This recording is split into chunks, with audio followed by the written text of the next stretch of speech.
Lep pozdrav v športnem pogledu, še enkrat v ponedeljek, tokrat zadnjič košarkarski pogled na Evropsko prvenstvo v košarki v Sloveniji. Z menoj je Eduardo Brozović, naš košarkarski specialist. Torej, za nami je 19 dni tekmovanja, razburljivih tekem. Končalo se je s 5. mestom Slovenije. Zdi se mi, da ga težko označimo nekako enostavno in enoznačno. Je to uspeh, neuspeh, to, kar smo pričakovali ali ne? Če bi nakratko povzel, bi rekel, glede na potenciale ekipe, glede na videno na celotnem prvenstvu, da je uvrstitev realna, glede na končni rezultat 7 zmag na 4 porazov, glede na raven prikazane igre slovenske reprezentance, bi pa dal nekje oceno šibko 4. Že od začetka si napovedal nekako 5. mesto, torej nisi ne razočaran, ne presenečen. Ne, pričakoval sem težek preboj za četrtfinala. V četrtfinalu seveda je bilo odvisno od nasprotnika, žreb nam je, razpored nam je bil najtežjega možnega. Na to sem pričakoval seveda, da bo Slovenija kot domačin morala maksimalno motivirano odigrati še zadnje tekme za razvrstitev. Škoda, da pač smo naleteli na največjo možno oviro v četrtfinalu, ampak tako smo pač igrali, taktizirali smo in potem smo se tudi malo opekli. Torej, meriš tudi malo na tele tekme s Poljsko in Finsko v prvem in drugem delu? Ja, vse skupaj. Ja. Če gledamo prvi krog, smo lahko, če danes gledamo z časovne razdalje, smo lahko celo srečni, da smo se tako dobro prebili skozi. Če se spomnimo težav z Češko in Gruzijo, nas lahko še vedno sprejeti ker marsikaj bi se lahko končalo tam, zlasti če po teh morebitnem prvem šoku s Češko, če bi ga doživeli, bi bilo vprašanje, kako bi naslednji dan igrali s Španijo in tako naprej. Potem so spet sledili vzponi in padci, na podlagi poraza se je ekipa odzvala, ampak potem se sledi nov padec, tako da neke konstantne igre ni bilo in predstav in to v tem slogu je težko napasti najvišje položaje. Kako si ti razlagaš pač, da smo se mučili z Gruzijo in Češko, da smo izgubljali s Finsko, Poljsko, pa premagovali Grke, Špance, Italijane. Motiv, boljša taktična priprava, izvedba? Vsega pomalo, predvsem mislim, da ne smemo povsem podcenjevati kakovosti češke in gruzijske reprezentance. Mislim, da nista prav ni slabše kot italijanska ali grška. So pač igralci malo manj znani, so pa kot ekipa zelo dobro, zelo motivirani, bivših velesil. Proti Finski in Poljski je bila pa komponenta povsem drugačna. Slovenija lahko igra zelo dobro, če je povsem motivirana, če čuti, da mora zmagati, če igra 120% odstotkov moči. Nima pa kakovosti, da bi lahko rutinersko prišla do zmage in to konec konca je tudi malo ostalo mogoče teh optimalne vrstitev v nizu 11 tekem, ker vse skupaj je težko odigrati na 120%. Kaj pa poraz s Hrvaško, ta nas je najbrž stal lažjega tekmeca v četrtfinalu?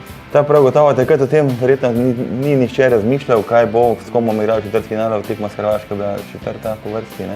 Takrat, če ni o tem razmišljal, seveda bi pa poraz je bil v bistvu najbolj tragičen, zlasti ker je bil po prepričljivem vodstvu ekipa prelahko zapravila vodstvo in prednost in takrat pokazala že veliko ranljivost. Med prvenstvom smo slišali veliko ocen o zmožnostih selektorja Božidarja Maljkovića, o tem, da zna potegniti največ iz vsake ekipe, ki jo vodi. Je potegnil največ, kar se dalo iz te ekipe? Iz te ekipe, ja, težko je reči. Jaz mislim, da se je približal maksimumu. Mislim, moj osebni največji očitek je, da je za vsako odigrano tekmo imel manj razpoloženih, manj aktivnih igralcev v ekipi. Začel je z 12 enakovrednimi, na koncu se je skazalo, da razen smo igrali samo še z 2-3 nevarnimi možnimi. Mislim, da je preveč mogoče zanemaril nekateri igralce, ki bi lahko dajali energijo ekipe, da jih je postavil na stran. Ti fanti so se potem uspavali in ko jih je bilo treba prebuditi, to ni bilo več mogoče. Torej, brata Dragić sta nekako izstopala. V tej ekipi je bilo to dobro ali slabo? Očitno slabo na koncu, da sta sama še skoraj da bila na parketu.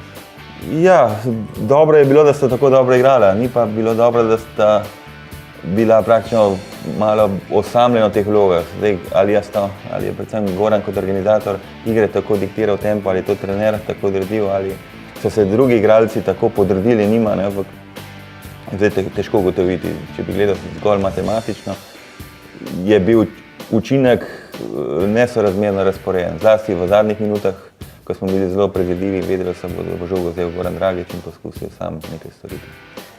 5. mesto nam je prineslo neposredno vrstitev na svetovno prvenstvo v Španiji, pa na Evropsko prvenstvo v Ukrajini leta 2015. Kako zdaj naprej? Veliko se odpira dilem glede igralcev, glede trenerja. Kaj je treba najprej rešiti? Najprej treba rešiti z igralci. Kdo se bo poslovil, na katerih igralnih mestih, kaj imamo za njimi. In na podlagi videnega se treba opredeliti tudi, kakšnega trenerja rabimo, ker ni enako stališče, če ti potrebuješ trenerja, ki bo delal z uveljavljenimi igralci in bo lovil visok rezultat na naslednjem tekmovanju, ali če potrebuješ trenerja, ki bo gradil z ničle, ki bo potreboval nekako bolj pedagoško delo, več tudi poguma za vlaganje v mlade. Na podlagi tega bi se potem odločil, kakšnega strokovnjaka. Seveda v igri tudi še, kot slišim, Božidar Maljković, mislim, da sicer vodstvo zveze ni najbolj naklonjeno te opcije, ne, ampak seveda mu puščajo vrata odprta. Kako naprej, pa izbor možnih kandidatov ni neskončen. Ne. V glavnem bi se verjetno zadrževali v krogi strokovnjakov, ki so te vlogo že upravljali. Torej, govorilo se je tudi med prvenstvom, da bi bil primeren zavrnitev Jure Zdovc. V kakšnem primeru ja, v kakšnem ne? Jure Zdovc seveda še vedno najuspešnejši slovenski selektor, to mu je treba priznati, odlično je opravil svoje delo na Poljskem. Takrat je bilo, sem tudi že poudaril, da je celo bolj idealen za selektorja kot včasih za klubskega trenerja, ker v reprezentanci ima pač vse v tej fazi njegove trenerske kariere imel pač na izbiro igralce vrhunskih, ker je v njih nekako še navajen bil z igralci in da z njimi znal optimalno delati in z njih potegan maksimum. Nekoliko šibkejši je pri delu z mladimi, mogoče se je v zadnjih letih spremenil, upam. Če bi se odločili za radikalno pomladitev, mogoče ni optimalen, če bi se starejši igralci odločili, da bi vztrajali še kakšno leto, dve, pa verjetno bi on pravi. Kaj pa pri pomladitvi, koga vidiš kot najboljšega kandidata? Če govorimo o igralcih, prav gotovo velike izbire nimamo. Vemo, kdo so bili fanti, ki so bili kandidati za nastop na letošnjem Evropskem prvenstvu, se pravi Klemen Prepelič, Gezi Morina, Luka Lapornik, Jaka Brodnik, ti fanti so bili zraven. Spoznali so reprezentanco, začutili njen utrip, zato bi se seveda ponudili kot glavni kandidati za naslednjo svetovno prvenstvo. Tako kot je 2 leti nazaj podobno pot okusil Jaka Blažič in se leto že uveljavil kot eden nosilcev igre. Če gledamo naprej glede ciljev, ne, še vedno smo brez kolajne, je realno, da jo sploh pričakujemo v naslednjih letih. Potem je tu recimo še neuresničena želja uvrstitev na olimpijske igre. Je tukaj kaj možnosti? Olimpijske igre so zelo daljne, 3 leta in mislim, da težko zdaj govoriti o tem, ker predvsem bo treba do takrat pomladiti ekipo, te fante, ki so letos igrali na Evropskem prvenstvu, večina, ki je že starih čez 30 let, Jaka Lakovič 35, Boštjan Akbar 33 in tako naprej. Na te fante zagotovo ne moremo računati, da lahko še potegnili do Rija. Vprašanje je zdaj, kako globoko in hitro zarezati, ne, zdaj pri pomladitvi, če bi se odločili za, tako kot večina reprezentanc, da bo zdaj stopnjevala v olimpijski ciklus do Rija, ne bi morali mi, ki smo malo zamudili, glede na to, da smo organizirali prvenstvo, smo letos poskusili iz njega izvleči maksimum, bi morali za to pomladitev se odločiti naslednje leto, torej tam bi bilo težko pričakovati vrhunski rezultat. Kako se bojo fantje razvijali in ekipa do Evropskega prvenstva v Gruziji 2015, pa je težko napovedati. Mi kaže pa spregleda, da so nekatere reprezentance, na katere ni nihče računal. 2 letoma Makedonija, letos Ukrajina bili zelo blizu kolajne. Kako pa naprej graditi moštvo? Graditi na bratih Dragič in kot stebru ekipe in ima dodati pač igralci, ki njima ustrezajo, ali se drugače lotiti zadeve? Ja, mislim, da prav velike izbire, da bi se lahko izmišljali, nimamo. Brata Dragica seveda bila na tem prvenstvu udarna moža ekipe, tudi v prihodnje bosta zagotovo. Dodati bomo morali vse vrhunske igralce, ki jih imamo, nimamo 50 na voljo, da bi lahko izbirali. Ne. Zdaj, kako taktično jih uskladiti, te fante, je seveda drugo vprašanje. Vprašanje pa je seveda tudi, kakšna bo reprezentančna prihodnost Gorana Dragića. Goran Dragić je debitiral v reprezentanci zelo mlad, leta 2006, na svetovnem prvenstvu, od takrat ni izpustil niti ene akcije. Zdaj prihaja v zrelo obdobje, igralsko obdobje, pri katerem se bodo njegove obremenitve na klubski ravni stopnjevale. Fante živi v Ameriki, pričakuje postavbo očka in vse te njegove obveznosti se bodo mogoče poznali tudi na odzivu reprezentantov prihodnje. Zato se moramo tudi pripraviti na dan, ko bo enkrat Goran Dragić rekel, da bo spustil na reprezentančno. Zaradi sebe ali pa morda zaradi želj delodajalcev v Ameriki? Oboje. Seveda vemo, da do zdaj bil Goran Dragić nekje v ustvarjalnem konfliktu s svojimi delodajalci, ti so vztrajali, naj se drži teh pravil NBA, po katerem lahko i košarkarji sodelujejo na reprezentančnih pripravah zgolj 35 vadbenih dni. On je na svojo željo vztrajal pri večjem številu, je odigral vse pripravljene tekme in tako naprej. V nedogled pa ta mladostna zaganost verjetno ne bo trajala. Upajmo, da ga ne bo hitro minila. Vodjo ekipe potrebujemo, potem ko se pač izteka kapetanstvo Jake Lakoviča počasi. Zdaj pa, če se lotiva še razpleta tega evropskega prvenstva, Francija prvak.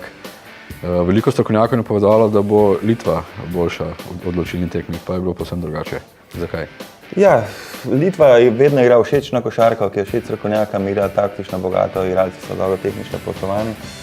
Ampak očitno so malo podcenjevali ali pa niso opazili, pač ni bilo moč opaziti prevlade telesnih sposobnosti v takšnih dvobojih in predvsem dominantnosti tako vrhunskih igralcev, kot je Tony Parker. Litovci imajo dobre košarkarje, tudi Linus Kejza je lahko vodja, ni pa takšen kaliber, kot je Parker. Parker je pokazal, da je, ko se začne play-off, lahko rečemo, da je vzame žogo in odloči tekmo. Do četrtfinala je vlekel ekipo, ampak ne toliko kot potem, ko je bilo treba zadeti odločilne točke. Res je, francoska reprezentanca ima 6 košarkarjev, ima celo 7 izkušenj iz lige NBA in v tem duhu so tudi igrali. Pripravljene tekme so vzeli tako rekoč za trening, prvi in drugi del evropskega prvenstva so vzeli kot pripravljene tekme in ko so zares so preklopili v višjo predstavo, v kar so mnogi dvomili, ali je to sploh možno, ne?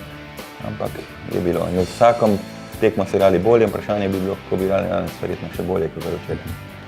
Torej, še višja zmaga. Francozi zasluženo prvaki, kaj pa organizacija prvenstva? Kaj dosti nima očitati našim organizatorjem? Bilo je veliko težav v pripravah, improvizacije, glede kje se bo igralo, glede finančne sheme.